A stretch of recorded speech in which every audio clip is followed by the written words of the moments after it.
Okay, so are you ready to dive into something a little different today? Always up for a good deep dive, especially when it comes to a book like this. Right. This isn't just your average book club pick.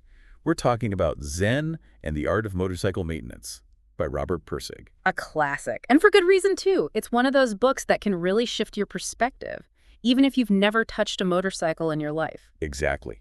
And we're going to break it all down today. We'll unpack the key ideas straight from the book itself so you can really get a grasp on Pirsig's philosophy. Because he had a unique way of looking at the world, that's for sure. It's about philosophy, sure, but it's also about psychology, technology, even art in a way. It's all woven together so seamlessly, and that's what makes it so captivating. So the book is structured as this first-person account of a motorcycle trip across America. But right away you realize it's about so much more than just the open road. Absolutely. It's a journey both literally and figuratively. The narrator is on this quest not just to reach a destination, but to understand something much deeper about himself and the world around him. And he takes us along for the ride. And one of the things that makes this book so relatable is that it tackles these universal questions. Like, how do we approach problem solving? What does it mean to truly understand something? And what is this thing we call quality? Those are the big questions that Pirsig grapples with, and he does it through this really clever blend of storytelling and philosophical reflection. And he introduces us to these really intriguing characters along the way. Right from the start, we meet the narrator and his friend John, who's along for this motorcycle trip. John's an interesting one, isn't he? He represents this very specific approach to technology that Pirsig calls the romantic view. Okay, I'm hooked. Tell me more about this romantic view. Well, think of it this way. John loves his BMW motorcycle, right? He loves the idea of it, the freedom and adventure it represents, but he has absolutely zero interest in understanding how it actually works. And that's where the trouble starts, right? As soon as something goes wrong, he's completely lost. Exactly. And we've all been there, haven't we? That frustration when technology fails us and we feel totally unequipped to deal with it. Oh, 100%. And that's where this romantic versus classic view comes into play. Yeah. Because the narrator, he's all about those mechanics. He actually enjoys fixing things, figuring out how they work. Right. And that's the classic approach. It's about appreciating the underlying structure, the logic behind the surface. And Pirsig argues that this approach, this willingness to get your hands dirty, is essential for truly understanding anything, not just motorcycles. So it's deeper than just being handy. It's a whole mindset. Precisely. And this is where things get even more interesting, because the narrator, he's not just tinkering with motorcycles. He's also on this internal journey, trying to understand his own past self, someone he refers to as Phaedrus. Phaedrus. Okay, now we're getting to the good stuff. Yeah. Who is this mysterious Phaedrus? Well, that's part of what we'll unpack as we go deeper into the book.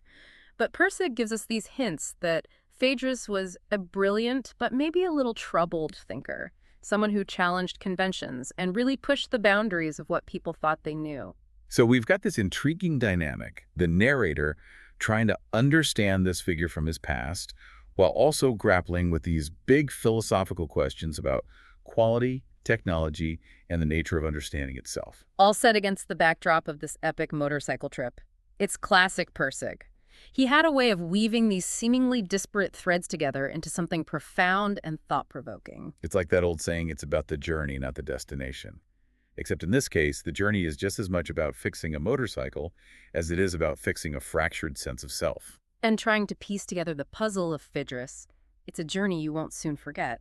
This concept of quality that the narrator keeps coming blank to, it's almost like his own personal compass throughout the book. It is. It's the heart of Pirsig's philosophy, really.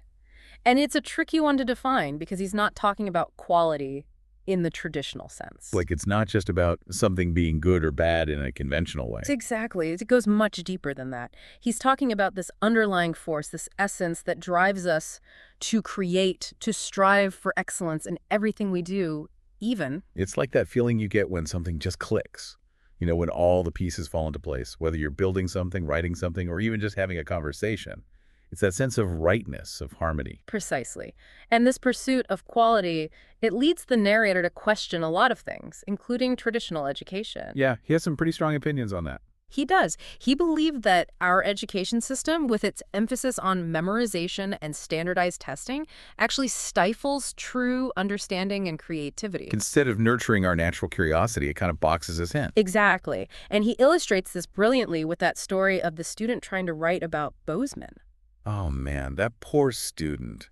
She was so caught up in trying to find the right thing to say about this town that she completely froze up. She fell into what Pirsig calls a gumption trap. Okay, gumption trap. That's a new one. What's that all about? He's talking about those mental roadblocks we all hit, those moments where we get so bogged down by frustration or self-doubt that we lose our momentum. Like when you're working on a project and you hit a snag and suddenly you start questioning everything you know. Exactly. And in the book, Pirsig uses this really relatable example of the narrator struggling to fix his motorcycle. He gets thrown off by a single stripped screw. Which is funny when you think about it. It's such a small thing in the grand scheme of things. But in that moment, it feels insurmountable, and Pirsig argues that these gumption traps, whether they're caused by a stripped screw or a creative block, they're all about our mindset. So how do we get unstuck? How do we overcome these gumption traps? Well, Pirsig suggests that the key is cultivating what he calls mechanics feel. Mechanics feel. I like the sound of that already. It's about approaching whatever you're doing with the sense of patience, attention to detail, and a willingness to really understand the inner workings of things. So it's not just about blindly following a set of instructions. It's about being present in the moment, being curious about how things work. Exactly. And this ties back into that idea of quality, because for Pirsig, true understanding, true quality, it comes from that deep engagement with the world around us. And you know who really struggles with this? John. John, a romantic motorcycle enthusiast. The one and only. He's so focused on the end result, the image of himself riding off into the sunset, that he completely misses the beauty of the process. The joy of getting your hands dirty, figuring things out. Precisely. And that's a shame, because in Pirsig's view, that's where the real magic happens. So we've got this idea of mechanics feel, this deep engagement with the world, but then Pirsig kind of throws us for a loop with his ideas about subject and object, right? Oh, absolutely. He's really challenging that traditional way of thinking where we separate ourselves, the observer, from the thing we're observing. He's saying it's all connected, and that's where quality comes in. Okay, now you're really going to have to break that down for me. Because how can we not separate ourselves from what we're observing? Well, think about it this way. Have you ever been so engrossed in something that you lose all track of time and space? Like being completely lost in a book or a movie or... Exactly. Or maybe you're so absorbed in a creative project that you completely lose yourself in the flow. Oh yeah, totally. So you become one with the experience. And Pirsig would say that that right there is quality shining through. It's that state of pure engagement where those traditional boundaries between subject and object just melt away. So it's not just about the motorcycle or even the mechanics feel. It's about recognizing that on some level, we're all part of this interconnected web. That's it. And he even brings in this Eastern philosophical concept, tat famasi, which means thou art that. Wow, thou art that. Okay, there's a lot to unpack there. There is, but the core idea is that we are not separate from the world around us. We are a part of it, inseparably connected. And it's through that connection that we can tap into this deeper understanding, this experience of true quality.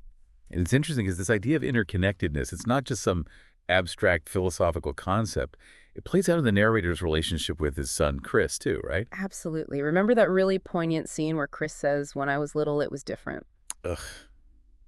That line just breaks my heart every time. You can feel that distance between them, that longing for a connection that seems to have slipped away. And I think that speaks to a broader theme that Pirsig is exploring, this sense of fragmentation, not just within ourselves, but within society as a whole. Like we've lost our way somehow, lost touch with something essential. Exactly. And Pirsig seems to be suggesting that maybe, just maybe, by embracing this idea of quality, by cultivating that mechanics feel in our own lives, we can start to heal those fractures, both within ourselves and in the world around us. It's a powerful message. Yeah. And it really makes you think about your own life, your own relationship with the world. It certainly does. And that's the beauty of Zen and the Art of Motorcycle Maintenance. It's a book that stays with you long after you finish reading it. It sparks these questions and insights that continue to resonate. It's a journey, that's for sure. And on that note, we're going to have to wrap up this leg of the trip. But the conversation doesn't end here. Keep exploring those ideas. Keep cultivating that mechanics feel. And maybe, just maybe, we can all find a little more quality in our lives. Until next time.